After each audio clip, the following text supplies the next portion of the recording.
Assalamualaikum warahmatullahi wabarakatuh. Nama saya Lailatul Muniro dari kelas 2D PAI akan mempresentasikan psikologi umum dengan judul tipe-tipe kepribadian individu. Pengertian kepribadian. Istilah kepribadian dalam bahasa Inggris dinyatakan dengan personality. Istilah ini berasal dari bahasa Yunani, yaitu persona yang berarti kedok atau topeng dan personare yang artinya menembus.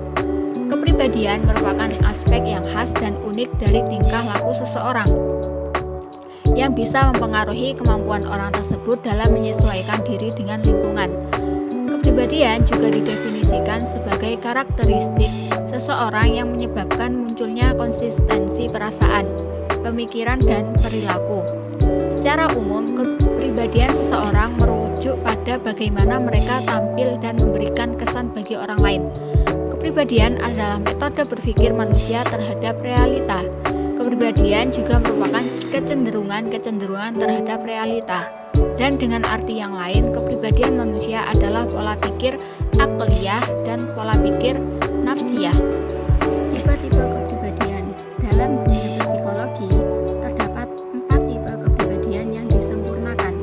Menurut Galenius, mengatakan bahwa di dalam tubuh manusia terdapat 4 macam sifat yang didukung oleh keadaan konstitusional, berupa cairan-cairan yang ada di dalam tubuhnya, yaitu sifat kering terdapat dalam empedu kuning, sifat basah terdapat dalam empedu hitam, sifat dingin terdapat dalam lendir, dan sifat panas terdapat dalam darah.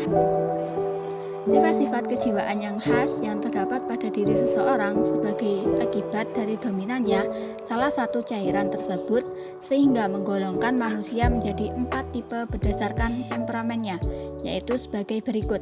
1. Tipe koleris. Tipe kepribadian ini dikatakan pula kuat dan pelaku. Adalah tipe manusia yang sangat ambisius, mempunyai kemampuan kuat dalam menggapai sesuatu yang diinginkan.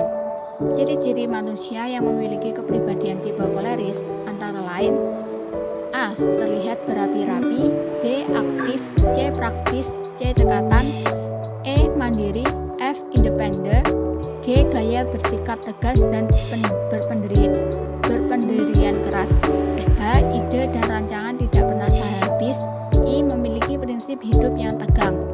Kelemahan dari seorang individu tipe koleris yaitu: A. Emosinya dia mempunyai temperamen yang meledak-ledak, B. Tidak mudah bersimpati kepada orang lain, C. Cenderung dominan dan berjiwa kepemimpinan, D. Menyadari kesalahannya dan kemudian memperbaiki kesalahannya. Yang kedua, tipe melakonis.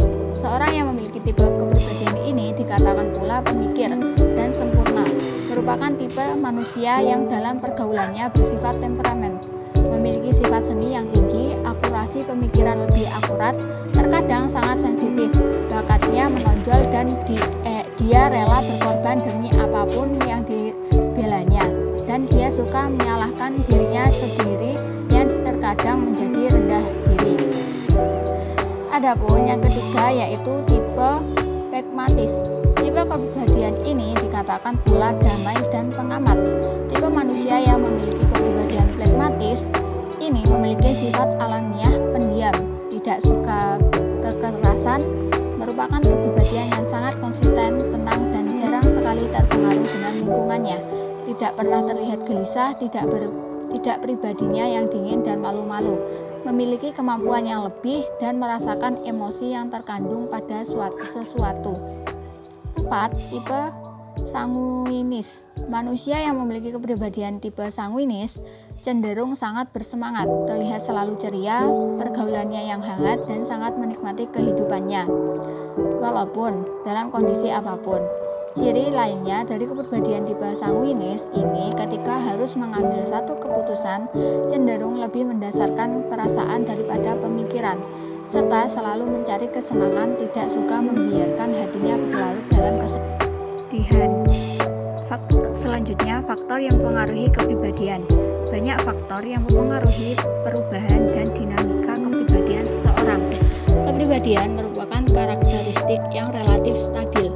Perubahan dalam kepribadian tidak tidak bisa terjadi secara spontan, tetapi merupakan hasil pengamatan, pengalaman, tekanan dari lingkungan sosial, budaya, rentang usia, dan faktor-faktor dari individu lainnya. Adapun faktornya yaitu A. Pengalaman awal. Sigmund Freud menekankan tentang pentingnya pengalaman awal masa kanak-kanak dalam perkembangan kepribadian. Trauma kelahiran dan pemisahan dari ibu adalah pengalaman yang sulit dihapus dari ingatan. B. Pengaruh budaya. Dalam menerima budaya, anak mengalami tekanan untuk mengembangkan pola kepribadian yang sesuai dengan standar yang ditentukan budayanya. C. Kondisi fisik. Kondisi fisik berpengaruh langsung dan tidak langsung terhadap kepribadian seseorang. Kondisi tubuh menentukan apa yang dapat dilakukan dan apa yang tidak dapat dilakukan seseorang. Kondisi fisik yang mengaruhi kepribadian antara lain kelelahan, menstruasi, gangguan fisik, penyakit menahun, dan gangguan kelenjar endokrin ke kelenjar tiroid, membuat gelisah, pemarah, hiperaktif, depresi, tidak puas, curiga, dan sebagainya. D. Daya tarik. Orang yang dinilai oleh lingkungannya menarik biasanya memiliki banyak karakteristik kepribadian yang diinginkan daripada orang yang dimiliki kurang menarik, dan bagi mereka yang memiliki karakteristik menarik akan memperkuat sikap sosial yang menguntungkan. E. Inteligensi. Perhatian lebih terhadap anak yang pandai dapat menjadikan ia sombong, dan anak yang kurang pandai merasa bodoh apabila berdekatan dengan orang yang pandai tersebut dan tidak jarang memberikan perlakuan yang kurang baik. F. Emosi. Ledakan emosional tanpa sebab yang tinggi dinilai sebagai orang yang tidak matang. Penekanan ekspresi emosional membuat seseorang murung dan cenderung kasar, tidak mau bekerja sama dan sibuk sendiri. G. Nama. Meskipun hanya sekedar nama, tetapi memiliki sedikit pengaruh terhadap konsep diri. Namun, pengaruh itu hanya terasa apabila seseorang menyadari bagaimana nama itu mempengaruhi orang yang berarti dalam hidupnya. Nama yang dipakai untuk memanggil mereka karena nama itu memiliki asosiasi yang menyenangkan atau tidak menyenangkan dalam pikiran orang lain akan mewarnai penilaiannya orang terhadap dirinya. H. Keberhasilan dan kegagalan. Keberhasilan dan kegagalan akan mempengaruhi konsep diri. Kegagalan dapat merusak konsep diri, sedangkan keberhasilan dapat menunjukkan konsep diri itu. I. Penerimaan sosial.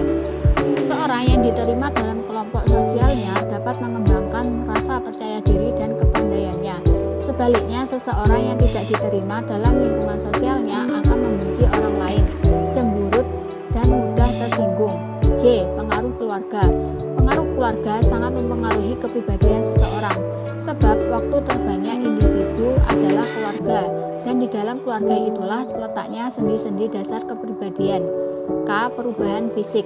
Perubahan kepribadian dapat disebabkan oleh adanya perubahan kematangan fisik yang mengaruh pada kepribadian.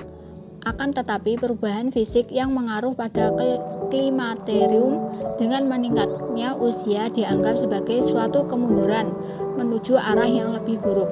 Berdasarkan dari uraian di atas, dapat disimpulkan bahwa faktor-faktor yang dapat mempengaruhi kepribadian seseorang yaitu ada dua. Muncul dari dalam faktor bawaan, antara lain psikis dan fisik. Sedangkan faktor yang kedua yang muncul dari luar, faktor lingkungan, antara lain dari segala sesuatu yang hidup maupun yang mati. Sekian presentasi dari saya. Wassalamualaikum warahmatullahi wabarakatuh.